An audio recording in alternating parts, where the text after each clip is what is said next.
Andaj pejgamberi sa ka thonë, nëse e shihnit një djalë që vjen u a kërkon dorën e vajzës dhe e ka moralin dhe dinin e lartë, fezawwiju, jepnja dhe mos u tutni.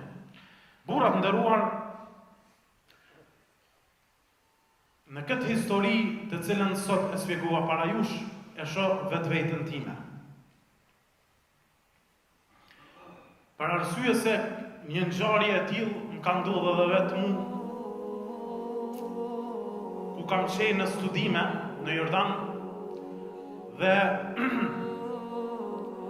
kërkesën që e kam bërë për ta marrë vajzën e baballakut tim që edhe kam fol një hutbe për të Haxhi Kemal Junuzit, që pretendoj dhe mendoj se ka qenë sahabi në kohën tonë.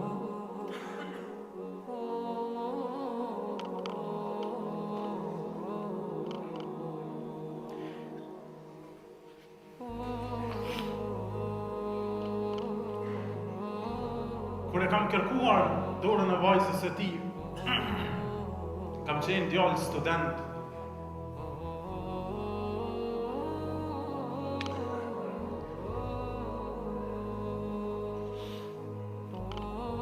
Nuk kam pas pasuri, kam qenë me bursë të studentit dhe gjithashtu nuk kam pasur shtëpi time personale, nuk kam pas punë, kam qenë student i thjeshtë.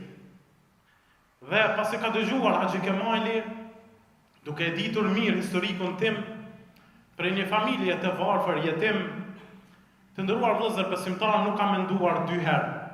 E kam marrur një tezkije dhe një lavdat prej Sheikh Shuaib Arnautit ku kam mësuar tek ai, dhe në fund më ka thonë që vajzën ta dha për hir të Allahut Azza wa Jall.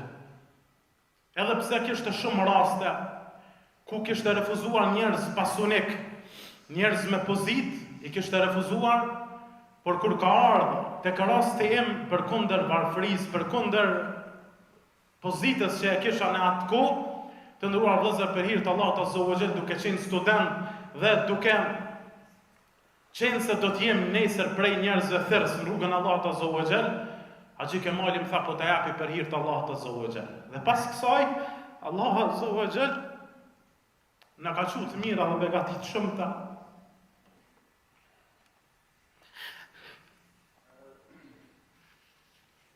Allahu më mëshiroft ya Rabbil Alamin dhe me tonë xhenet na takoft, e kulli qawli hadha wa sami'tu mustaghfirullah.